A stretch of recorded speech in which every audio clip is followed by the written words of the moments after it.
Baik, terima kasih adik yang sudah jadi MC. Bismillahirrahmanirrahim. Assalamualaikum warahmatullahi wabarakatuh. Alhamdulillah, syukurillah, wala haula wala quwata illa billahil aliyil azim. Saya ingin menyapa dulu mungkin kepada Pak Hafiz Setiadi, Ketua Prodi Sistem Informasi Geografis UI ya. Ini rupanya Departemen Geografi dibawa oleh MIPA, Pak ya. Selamat pagi, Pak. Salam dari kami di Unhas. Ini adalah bentuk kerjasama yang menarik sekali ya. UI mendapat peran sebagai host dan kita bisa berkolaborasi. Kemudian saya juga ingin menyapa mungkin perwakilan dari Unmul dari Universitas Mula Warman ya, rekan kita. Kemarin kita sudah sempat ketemu, begitu pula dengan perwakilan barangkali ada Bapak dosen yang ikut di webinar ini dari Universitas Pakuan, Bogor ya. Dan tentu pihak Esri ya yang sudah mensponsori dan menggawangi acara kita pada pagi hari ini. Baik Bapak Ibu yang saya hormati, tentu puji syukur kehadirat Allah Subhanahu wa taala atas limpahan rahmat dan karunia sehingga kita alhamdulillah bisa mengikuti webinar ini ya, One Map ID Challenge webinar ya, yang diberi nama seperti itu. Tadi sudah dipaparkan oleh panitia Mas Enrico untuk mengencourage ya para peserta yang hadir. Ini saya lihat yang hadir ada sekitar hampir 500 peserta di webinar dan juga live di YouTube ya. Jadi kemungkinan menurut panitia ada 1000-an pendaftar. Baik Bapak Ibu yang saya hormati, oh ya tentu saya juga menyapa rekan saya Pak Andang Suryana yang sudah ikut juga tentu menyemarakkan ya webinar kita pada pagi hari ini. Tentu juga dengan pembicara yang lain Ibu Elvi dan juga Ibu Melvi dan Ibu Soraya dari Esri. Tentu saya tidak bisa berpanjang lebar lagi terkait materi yang saya bawakan ini karena kita terbatas, waktunya cuma 30 menit. Insya Allah saya coba paparkan mulai dari konsep sampai mungkin beberapa contoh yang nantinya bisa menginspirasi adik-adik. Jadi menurut panitia ini ada 75% peserta ini dari kalangan mahasiswa. Yang tentu harapannya nanti bisa ikut kompetisi ini ya, bisa ikut lomba ini. Ini menarik sekali. Dan tentu juga ada hadiahnya juga ya. Baik. Topik atau tema yang diberikan untuk webinar kali ini adalah Smart Communities and Cities. Ya, how you can plan your smart strategy using GIS technology. Ya, tentu kata kuncinya adalah GIS technology. Sebenarnya kalau kita bilang GIS tentu sudah ada teknologi di dalamnya. Karena GIS itu sendiri adalah Geographic Information System ya. Sebuah sistem yang memasukkan data-data spasial ya geografis ke dalam satu kesatuan database. Tentu saya tidak akan mengupas lebih jauh terkait temanya, tetapi insya Allah judul yang kita coba siapkan adalah bagaimana perguruan tinggi dalam hal ini kami baik di Unhas, tentu di Pakuan, di Unmul juga teman-teman dosen ya sebagai komponen perguruan tinggi itu menyiapkan ya SDM sumber daya geospasial yang nantinya tentu target akhirnya adalah bagaimana smart city ini bisa dikembangkan.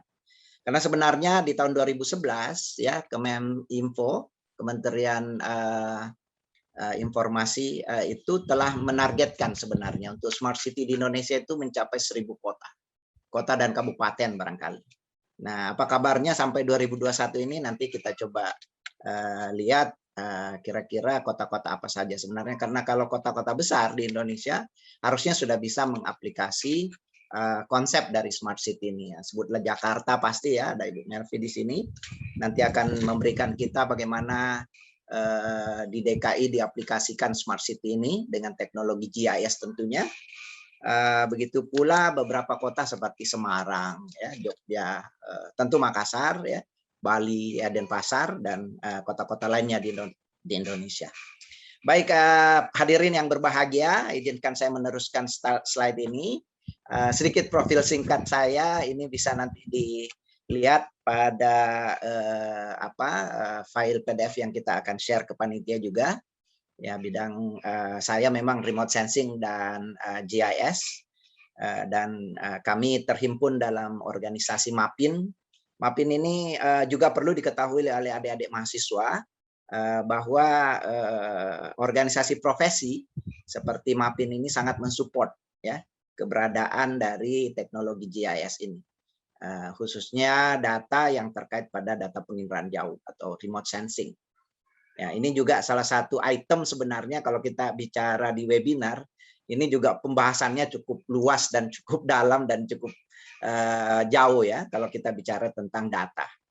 Oke, kita lihat outline kita pada hari ini. Saya diberikan oleh panitia outline seperti ini. Yang pertama bagaimana dukungan ya di sektor institusi pendidikan dalam menyiapkan SDM tenaga informasi geospasial ini. Ya tentu dalam hal ini mahasiswa ya, tentu nanti kaitannya dalam kurikulum ya di pola pikir pengembangan smart city ini tentu yang diharapkan nanti terbentuk pola pikir dari peserta ajar ya dalam hal ini mahasiswa dan peserta pelatihan, karena teknologi SIG ini itu tidak hanya dapat dari bangku kuliah sebenarnya ya. Kita bisa dapat dari apa istilahnya program-program pelatihan diklat yang diselenggarakan oleh swasta, bahkan tentunya ada juga instansi-instansi pemerintah seperti LAPAN, BIG dan sebagainya, BMKG yang memang tupoksinya adalah mengelola data spasial atau data geospasial ini.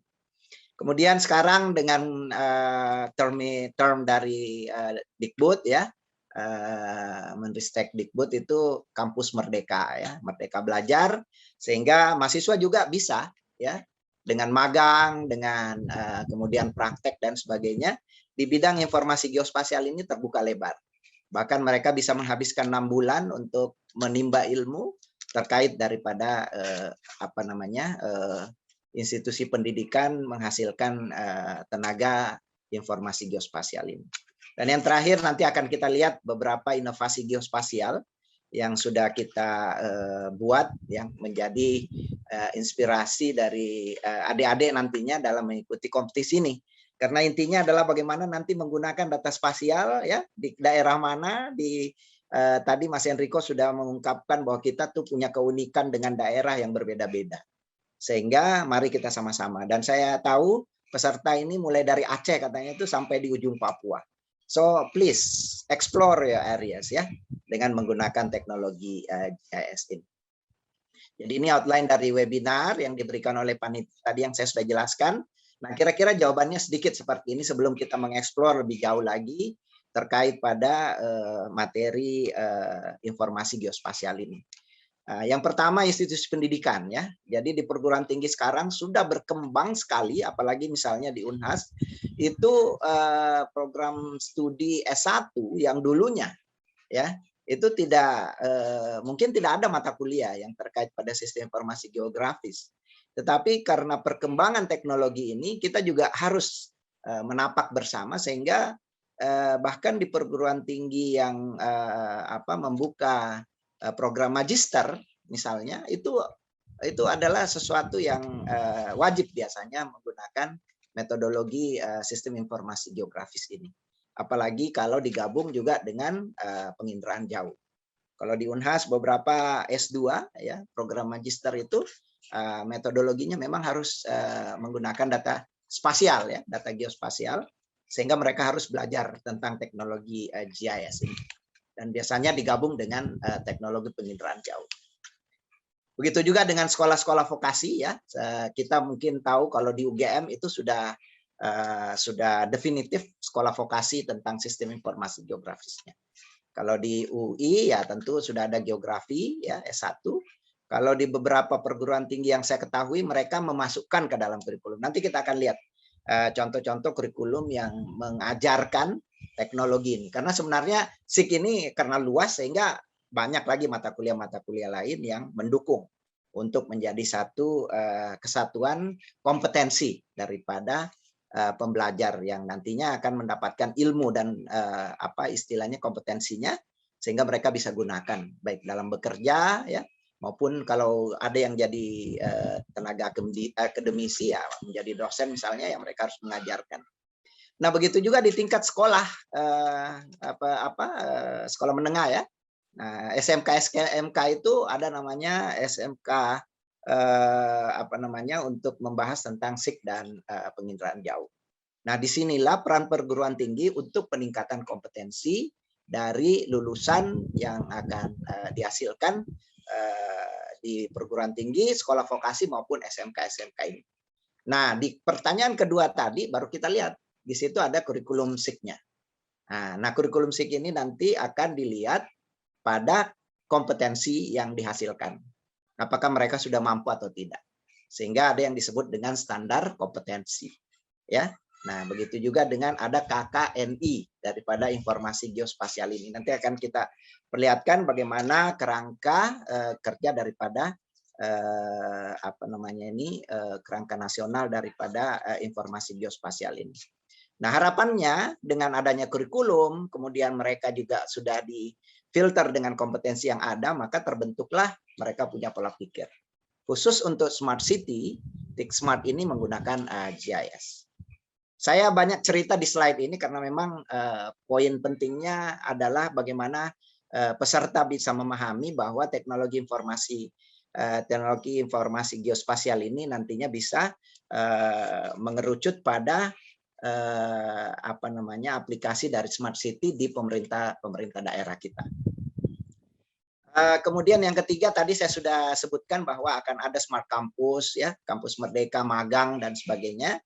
Tentu mata kuliah yang berbasis geodata spasial itu ditawarkan. Saya ingat sejak tahun lalu saya menerima beberapa mahasiswa dari universitas lain untuk belajar di mata kuliah saya yang saya ajarkan tentang sistem informasi geografi. Begitu pula aplikasinya di KKN, saya menyebutkan KKN secara khusus. Kenapa? Karena kalau KKN di Unhas itu mereka memang harus menghasilkan peta desa atau peta kelurahan. Nah, itu dulu. Jadi mengeksplorasi apakah sudah ada petanya atau belum. Kalau belum maka dibuatkan. Sehingga aplikasi walaupun misalnya program studi yang tidak terlalu paham dengan data spasial akhirnya membantu temannya dengan mengambil data, dengan bergabung dalam sebuah tim sehingga nanti mereka bisa mensupport ya lokal pemerintah daerah yang paling kecil yaitu kelurahan, bahkan sampai ke tingkat RT dan RW misalnya. Nah, yang terakhir, yang keempat, kunci daripada webinar kita sebenarnya pada hari ini adalah bagaimana inovasi-inovasi terkait pada geospasial ini bisa dilahir. Nah, kalau dari sisi pemerintah sebenarnya sudah mengawal dengan One Map Policy. Ya, ini kalau kita ingat dulu beberapa departemen atau dinas dan sebagainya memiliki data masing-masing, ya, beli data masing-masing. Nah, padahal wilayahnya sama gitu, ya, sehingga wasting of money. Makanya dengan kebijakan One Map Policy dari pemerintah yang kemudian dikembangkan lagi menjadi One Data Portal sekarang, itu harapannya akan men-save ya apa namanya kita punya pendanaan. Nah, ujungnya nanti ini adalah bagaimana kita mendapatkan sustainable planning ya. Jadi perencanaan yang memang sustainable berkelanjutan gitu. Nah, harapannya nanti ini didapatkan dengan konsep di Smart City. Sehingga saya bisa buat satu summary di sini bahwa apabila semua perangkat yang ada di informasi geospasial ini bekerja, jadi adanya perangkat lunak, adanya hardware ya, dan tentu kalian dalam hal ini mahasiswa maupun user ya dalam apa namanya nih informasi geospasial ini adalah membuat database, ya, membuat basis data. Kami seperti Pak Andang tadi sudah menyebutkan membantu pemerintah Kota Makassar itu menyiapkan saja dulu database-nya. Karena kuncinya di daerah itu adalah basis data yang masih sangat kurang kadang, ya. Nah, tetapi kalau memang kita ujungnya adalah Smart City, tentu kekuatannya harus kuat di basis datanya dulu. Apa yang mau ditawarkan ke masyarakat? Apa yang mau diolah analisisnya kalau tidak ada database yang mumpuni.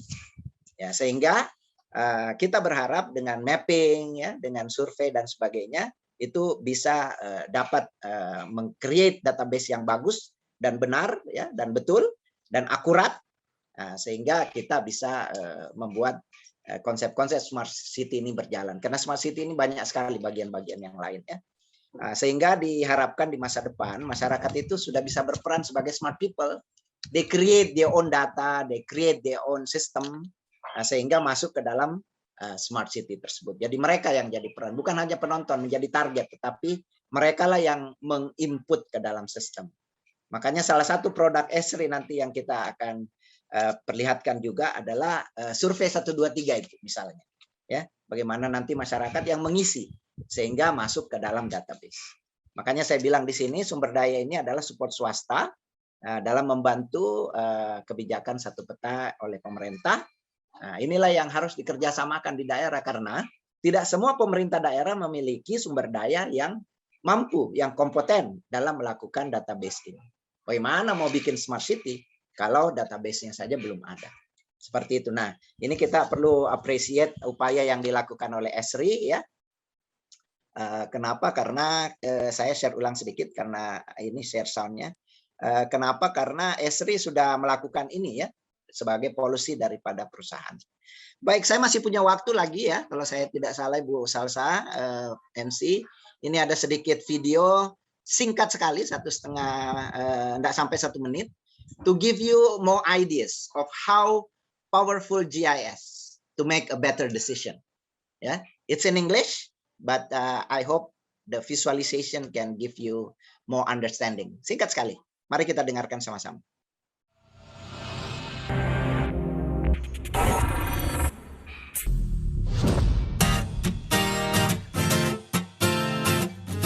GIS stands for Geographic Information System. Using computer hardware, software, and a ton of raw data, we can explore the fundamental principle of geography, that location is important in people's lives. Using GIS, we can view, understand, question, visualize, and interpret data in visual ways that reveal relationships and patterns, which allows us to make better decisions. For example, a meteorologist might study the paths of hurricanes to predict where and when they might occur in the future. A city planner can choose the best location for a new park or hospital, ensuring that they are built in the place where they're needed the most. GIS is essential to understanding what has happened, what is happening, and what will happen in geographic space. Geographic understanding brings wisdom, and with wisdom, we can make better decisions to create a brighter future. So, we can create a better future. Ya, kita bisa create better future dengan better decision. Bagaimana mendapatkan better decision? Tentu dengan data yang benar, data yang akurat, data yang tepat dan sebagainya. Ya, simple sekali video ini, tapi menggambarkan kita bahwa GIS ini tidak hanya HP, tidak hanya laptop, tetapi semua perangkat-perangkat gadget yang kita bisa pakai kita maksimalkan dalam melakukan pemetaan dan survei, mengoverlay, ya. Nah, sehingga adik-adik kemungkinan yang ikut ini mungkin juga ada Bapak Ibu dosen professionals. Saya terkadang kalau memberikan materi saya mencamkan nih konsep bahwa we need to understand that GIS is so powerful to create the database. Ya, tidak hanya create maps, jadi tidak hanya membuat peta, tapi adalah bagaimana membangun basis datanya nanti sehingga kita bisa membuat analisis yang lebih jauh. Nah, ini aplikasi GIS dari seluruh dunia ya, yang apa saja yang kita mau pakai. Ini juga dari Esri sumbernya ya. Jadi mulai dari analisis topo ya, apalagi kalau kita di bidang teknik untuk engineering ya, kita sudah bisa lakukan analisis dan everything is connected, everything is partially integrated ya. Jadi orang polisi, keairan, spatial measurement, network analysis, these are all so large untuk aplikasi. Jadi nanti kalau untuk ikut lomba kompetisinya ini, be creative, think about kira-kira di area mana yang bisa kita dekati ya. Mau ambil MFM ya, resource exploration, watershed, transportation modeling. Ini teman-teman di sipil dengan transportation ini juga sudah sangat berkembang menggunakan data geospasial ini.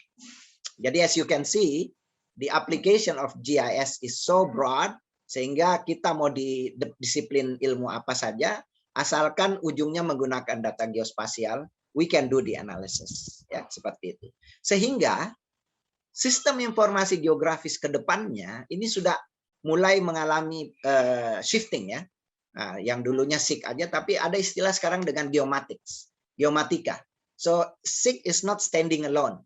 Tapi di situ ada komputer, ada sistem ya, ada remote sensing, ada digital elevation model, ya, ada programming, ya, dan tentu yang paling penting ada statistics, ya, itu bergabung semua dalam geomatika. So not only the spatialnya, but also the program, the apa namanya nih, the statistics. Di sini semua terangkum menjadi geomatika. Kalau di ITB mereka sudah memang punya program namanya untuk geomatika. Nah, ini kedepannya akan seperti ini. Jadi menggabung, mengoverlay semua data-data sehingga nanti kita akan mengambil decision, ya. Bapak Ibu yang saya hormati, saya mungkin agak cepat di ini. Kenapa? Karena saya cuma memperlihatkan bahwa di industri informasi geospasial kita sudah dikawal dengan dasar-dasar hukum oleh pemerintah Indonesia. Mulai dari Undang-Undang Geospasial ya 2011 itu sudah pijakan untuk pengembangan ya. Bahkan sampai 2020 juga sudah ada untuk pemetaan yang detail, itu bisa kita lakukan ya. Jadi dasar hukum kita kuat ya, sehingga definisi-definisi yang akan kita gunakan ya dalam bekerja dan sebagainya itu sudah ada ya, seperti perbedaan antara data geospasial dan informasi geospasial, informasi dasar ya, karena ini penting karena ada juga yang masih tidak tahu bahwa data itu spasial hanya satu, padahal dibedakan antara data geospasial dasar ya dan data geospasial tematik. Nah, makanya kalau kita berintegrasi dengan peta rupa bumi misalnya, kita mesti tahu yang mana layer dasar ya, seperti jalan, pemukiman, hidrologi, ya, pemukiman dan sebagainya. Tapi kemudian nanti pada tata ruang, khususnya untuk perencanaan, kita bicara tematik, ya, seperti itu. Baik, ini juga singkat terkait tadi yang saya sudah sebutkan SKKNI namanya standar kompetensi.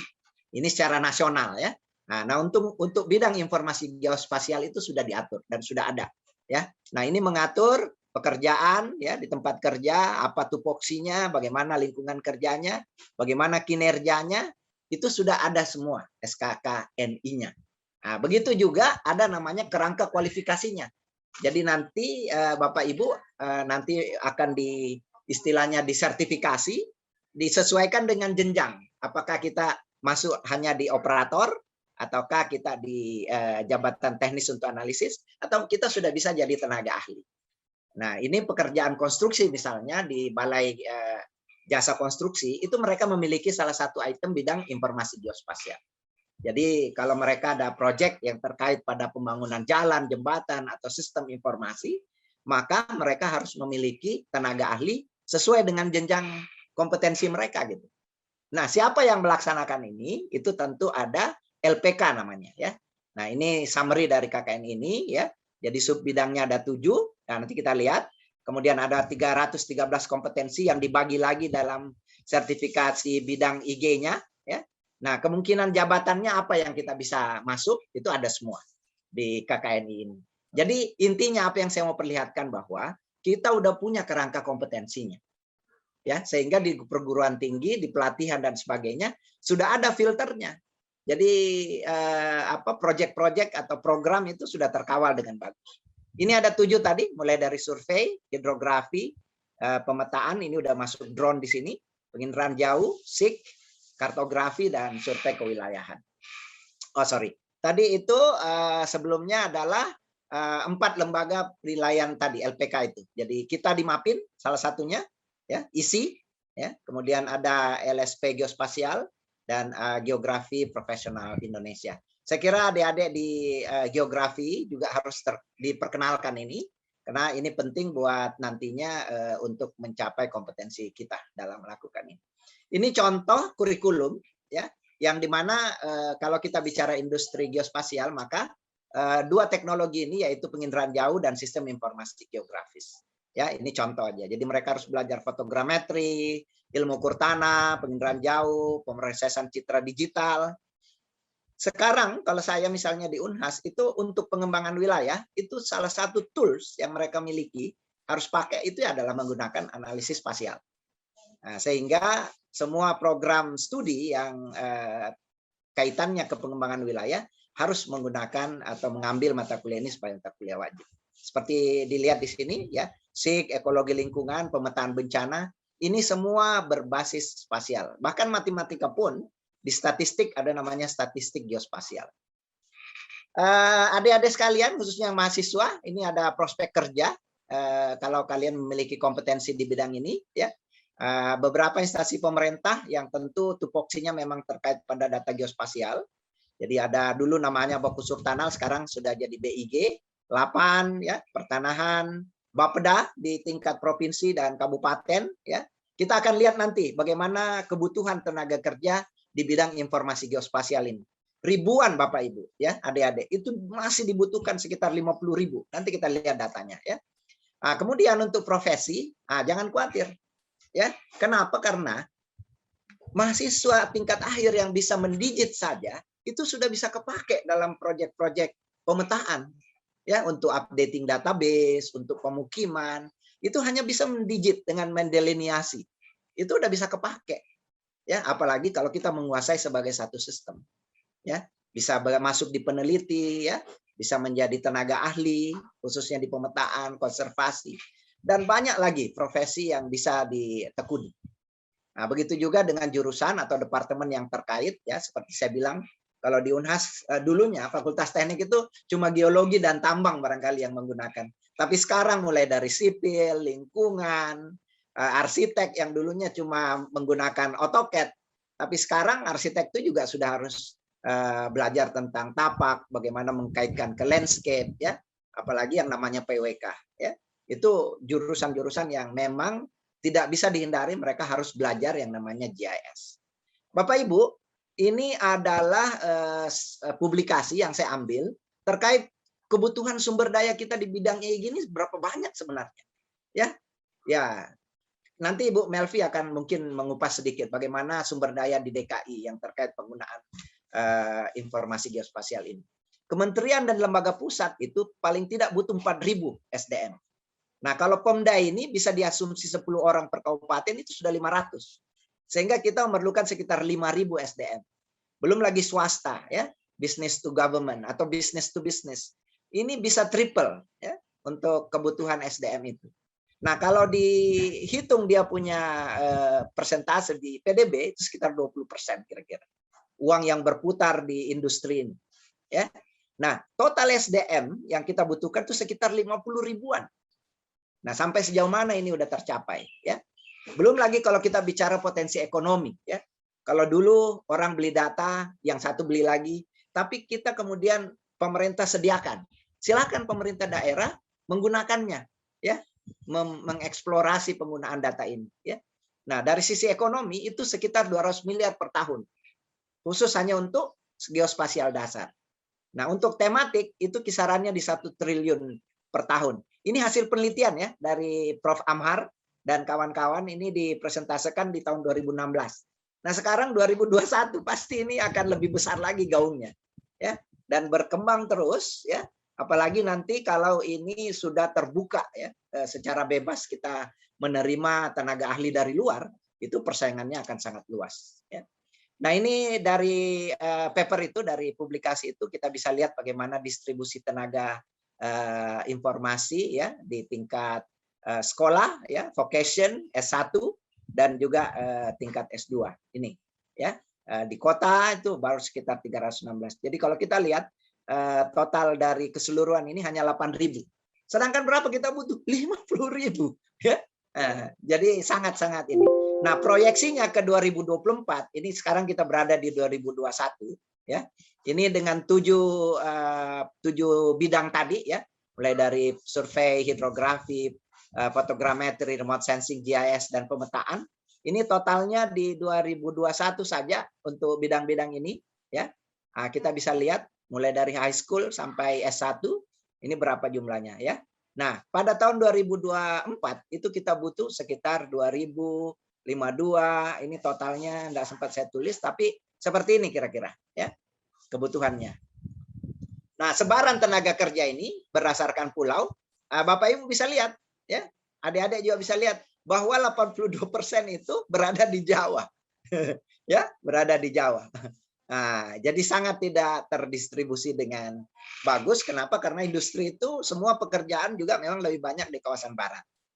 Nah, gitu ya. Jadi ini perlu kita distribusi, teman-teman, adik-adik yang ada di Indonesia Timur, ya. Makanya wilayahnya tadi dibagi 3 region. ya, tidak hanya region 1, tapi mari kita bersaing. Kalimantan, Jawa, Maluku, ya, Papua, silakan. Nah, ini bisa dilihat juga field-nya, ya, di working field-nya di mana mereka bekerja. Saya cepat saja ini karena saya tahu waktu saya terbatas. Apa solusinya? What are the possible solution of all this industry that we are talking about? Ya, bagaimana menjamin bahwa pemerintah daerah itu mendapatkan data yang berkualitas. Ya, kenapa? Karena kita jujur aja data di BIG itu belum semuanya terdata secara detail, ya. Kalau kalian mahasiswa, maksud saya, download misalnya batas desa di BIG itu masih ada yang tidak detail, ya, jujur aja. Nah, inilah peran kita bagaimana menjaga bahwa itu sudah bisa dipakai di tingkat yang paling bawah. Ya, rencana tata ruang kabupaten kota lah. Kalau kita tidak mau bicara detail di rencana detail tata ruang misalnya. Nah, apa yang bisa dilakukan? Masyarakat bisa berpartisipasi, ya, swasta bisa berpartisipasi, ya, untuk membantu pemerintah daerah. Inisiatif ini harus ada. Sehingga muncullah seperti Indonesian Mapping Society. Saya tahu ini Pak Andang bergelut di sini, ya. Top down dari Kodam juga sudah coba membantu bagaimana pemetaan desa dengan menggunakan drone. Nah, kemudian juga kuliah kerja mahasiswa KKN.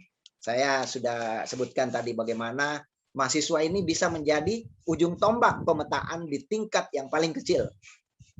Kalau memang pemerintah masih membuat batas desa atau kelurahan saja, kita bisa buat sampai batas RT, ya, batas lingkungan kalau di tingkat desa.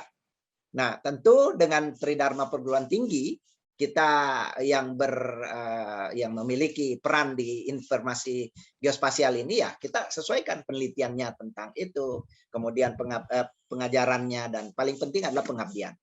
Nah, di pengabdian ini kita bisa menggunakan keilmuan kita untuk membantu masyarakat.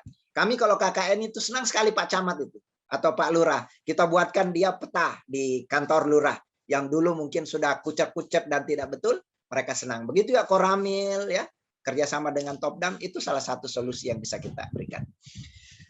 Akhirnya pembahasan Smart City ini saya harus berikan kepada pembicara yang lain nantinya. Pada intinya adalah Smart City itu adalah bagaimana kita menggunakan teknologi informasi, ya, dan komunikasi untuk meningkatkan efisiensi operasional. Sehingga kita bisa berbagi informasi dengan masyarakat, dengan publik. Yang paling penting adalah bagaimana meningkatkan kualitas layanan pemerintah.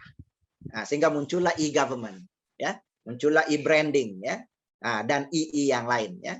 Nah, ini definisinya ada, ya. Kota smart itu seperti apa? Sebenarnya kalau kita bilang smart itu sudah pasti ada teknologi di situ. Karena tidak mungkin sebuah teknologi tidak smart, ya. Nah, bagaimana definisi smart city itu? Ya, tentu orang dapat menginterpretasi sesuai dengan biasanya definisi dari beberapa pihak. Misalnya PU, ya, Cipta Karya. Nah, mereka membuat ada smart energy, smart mobility, smart water. Ini semua saling terkait dalam mendukung smart city. Ini ciri-cirinya. Saya cepat aja ini Salsa karena saya tahu waktu saya terbatas.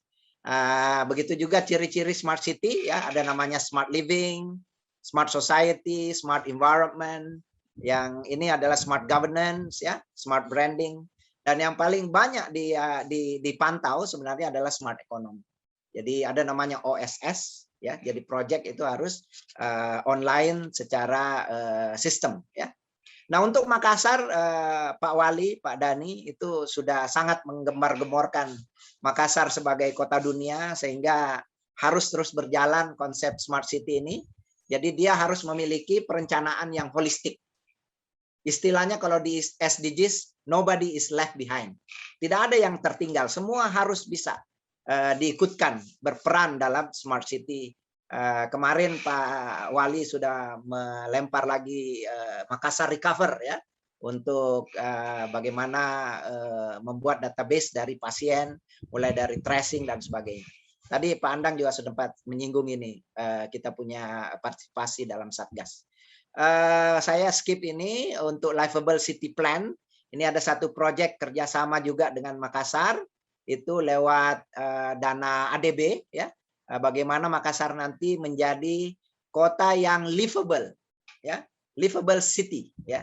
yang enak kita tinggal di dalam, ya, memiliki mobilitas yang cerdas, masyarakatnya cerdas, pemerintahnya cerdas, lingkungannya cerdas, gitu kan? Nah, itulah mimpi kita. Ya, kenapa tidak? Kita tentu berusaha ke arah sana. Yang terakhir dari saya, adik-adik sekalian, hadirin yang berbahagia, ini singkat saja. Kebetulan kami dipercaya oleh UN, United Nations, dalam suatu program dari ESCAP, yaitu bagaimana kita melihat smart city ini untuk bisa dibuatkan WebGIS yang lebih reliable. Ya, ini ada 2 yang dipilih untuk Kota Makassar dan Kota Bandung. Sehingga kami di Unhas dan teman-teman di ITB, Pak Anjar dan saya di Unhas, untuk membuat bagaimana pengembangan WebGIS ini, ya, sehingga nanti dia bisa integrated, ya, dengan konsep smart city. Ya, ini ada stakeholder-nya, kita dibantu oleh 8. Nah, yang menarik apa? Yang perlu diketahui di sini, saya skip aja ini.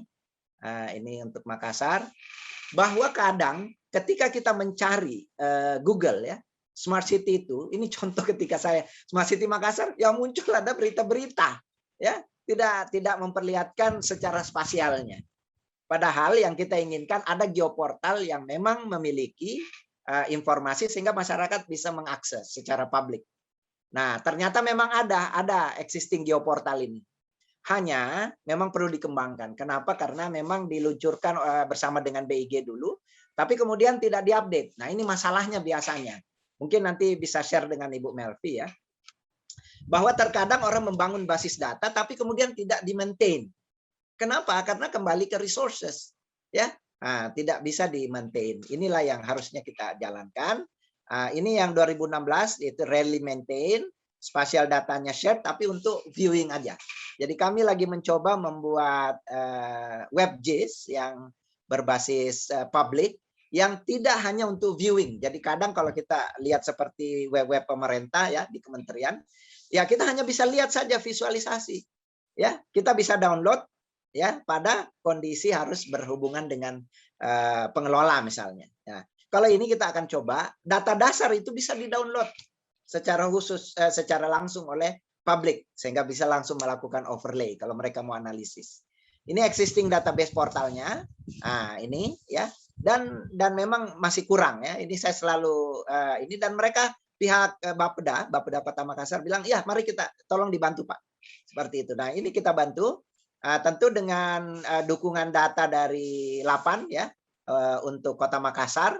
Jadi kita tahu bahwa 8 itu adalah lembaga antariksa dan penerbangan nasional yang memang tupoksinya menyediakan data satelit. Nah, mereka bantu kita untuk tutupan lahan, ya, untuk mozaik dan sebagainya, mereka akan bantu, ya. Mulai dari yang resolusi menengah sampai resolusi detail dengan menggunakan data Pleiades, ya. Jadi ini mozaik data untuk Makassar dengan resolusi sampai di bawah 1 meter, ya. Seperti kita tahu kalau Pleiades itu dia punya resolusi sangat detail. Begitu juga dengan tema-tema yang lain, jadi seperti open space, RTH, ya, kemudian daerah terbangun, kemudian LSP, ya, land surface temperature. Ini kita dibantu sehingga data ini nanti kita bisa share, ya, ke masyarakat tentang Kota Makassar. Jadi analisis data spasial bisa langsung diupload dan dapat dilihat oleh masyarakat.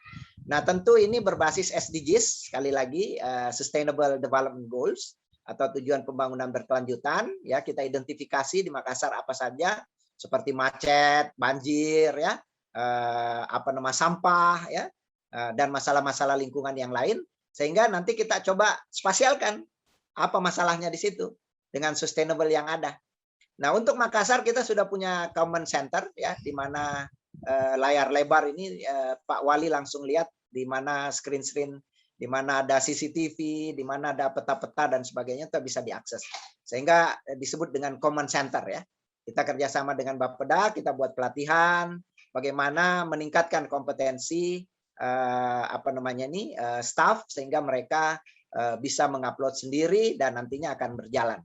Nah, cuma challenge-nya itu data yang tersedia terkadang masih susah mendapatkannya. Nanti pasti kalau Ibu Melvi cerita tentang DKI juga challenge-nya seperti itu. Ya, kemudian validitas data itu juga sangat bermasalah terkadang. Yang penting ada data. Sekali divalidasi, wah ternyata atributnya tidak ada. Olehnya itu, solusi yang kita berikan adalah WebGIS yang dikoordinasi, kemudian secara berkala ya kita update, tentu dengan menggunakan teknologi-teknologi yang ditawarkan dalam GIS ya. Nah, ini kita bisa akses ya Smart City-nya.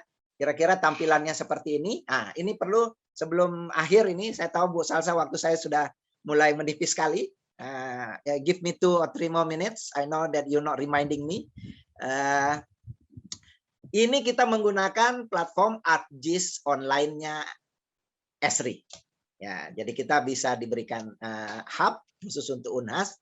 Alhamdulillah kita betul-betul menggunakannya untuk penelitian dan membantu pemerintah daerah seperti yang Pak Andang sudah sampaikan ya, di awal ya. Jadi ini Smart City-nya tampilannya seperti ini dan lebih cepat ya, tentu aksesnya tergantung juga internet ya. Tetapi kalau dibandingkan dengan existing geoportal yang lalu, ini di sini bisa lebih cepat. Kenapa? Karena sharing data itu bisa kita pilih ya, yang mana sesuaikan kita punya keinginan. Business data ya untuk Smart City. Yang tadi data Landsat, data tematik, RTH dan sebagainya, itu langsung bisa di-share ya di sini di layer sehingga masyarakat bisa langsung lihat apakah saya masuk dalam wilayah tertentu atau di RT RW lah ya misalnya pola ruang apa itu bisa langsung dilihat dan luasannya di mana. Nah, itu yang diinginkan sehingga memudahkan buat pemberian izin dan sebagainya. Kemudian juga green vegetation, kalau ada data satelit yang sudah diolah, begitu juga seperti ini namanya land subsidence. Jadi kita bisa lihat di daerah mana terjadi penurunan permukaan. Seperti di Teluk Jakarta ya, di daerah utara Jakarta itu masif dia punya land subsidence. Di Makassar juga sudah mulai di daerah-daerah pesisir dan juga di daerah yang eksploitasi air tanahnya sudah sangat luas. Bapak Ibu, satu lagi juga yang kami lagi kerjasama dengan PDGI ya, dengan Dokter Gigi Indonesia khusus untuk Kota Makassar. Kita petakan di mana saja itu dokter praktek. Jadi mulai di rumah sakit swasta, rumah sakit pemerintah, sehingga akan memudahkan masyarakat mengakses informasi, melihat secara spasial yang mana lebih dekat kalau mereka mau menggunakan jasa pelayanan kesehatan gigi misalnya. Nah, ini masih dalam penelitian kita, tapi kita udah bisa share. Untuk Kota Makassar langsung kita share sebarannya, sehingga akan ketahuan, oh ternyata daerah ini enggak ada dokter gigi misalnya. Wah, di sini padat sekali. Jadi pada saat pemberian izin, ini bisa dijadikan dasar dalam memberikan izin praktek misalnya. Ini salah satu inovasi yang kita bantu dan kerjasama dengan pihak PDGI. Begitu juga dengan fasilitas-fasilitas kesehatan. Nah, ini yang terakhir. Kita bisa mendownload ya data itu, kita bisa share. Mau pakai Excel-nya atau SHP-nya atau nanti dia dalam bentuk KML yang bisa di-share di Google Earth. Nah, gitu. Tapi tentu data-data yang memang sudah tidak confidential misalnya ya. Seperti peta-peta dasar lah ya, seperti itu. Batas administrasi. Nah, kemudian kita banyak menggunakan ArcGIS Survey 123, ini produk dari Esri. Begitu juga dengan kolektor, itu kita pakai Mbak Soraya ya. Nanti mungkin dieksplor lebih jauh oleh Mbak Soraya ini. Sehingga kita buatlah seperti tadi Pak Andang bilang, kalau untuk tracing, kalau ada yang merasa terpapar, dia bisa langsung ngisi. Nah, di bawah alamatnya di mana, koordinatnya di mana, itu bisa terdata. Sehingga kita bisa lihat dia punya dashboard, ya seperti ini. Kalau pasiennya kapan mau swab, bahkan nanti kita akan bisa lihat siapa yang hasilnya, berapa jumlah pasien yang positif, yang negatif, dan sebagainya, langsung pada dashboard. Kita juga buat untuk Kabupaten Sidrap. Nah, ini kita sudah mulai membantu pemerintah daerah untuk mereka bisa membuat sistem informasi infrastruktur mereka dengan menggunakan ArcGIS online ini. Ini sementara negosiasi pemerintah Sidrap untuk mendapatkan license khusus untuk ArcGIS online mereka sendiri. Ini masih kita bantu dengan Unhas, ya. Begitu informasi dari Pak Andang. Satu lagi manajemen aset Unhas, ini untuk universitas Bapak Ibu, mungkin di UI atau di Mula Warman atau di Pakuan. Ini kami membuatkan rektorat itu semua asetnya terpetakan, Pak. Jadi sertifikat tanahnya, berapa luasnya, sehingga semua aset Unhas itu dapat dalam sebuah database sehingga mereka bisa kelola, ya begitu. Last but not least, ini contoh dari One Map Challenge tahun lalu, menarik sekali, makanya saya tampilkan ya bagaimana dia jual ikan ya dengan menggunakan teknologi GIS. Jadi mendata pelanggannya berapa kilo dan sebagainya, kemudian mereka lihat secara spasial ya, analisis spasial ini di mana kira-kira di drop ikan filetnya itu sehingga masyarakat bisa tetap mengakses. Ini menarik sekali ya. Finally, last but not least, don't forget selain acara geografi UI juga ada GIS Day. Ini biasanya oleh Esri tanggal 17 November. Ini banyak kegiatan-kegiatan yang bisa kalian ikuti. Thank you, saya kira itu. Mohon maaf kalau waktunya lewat.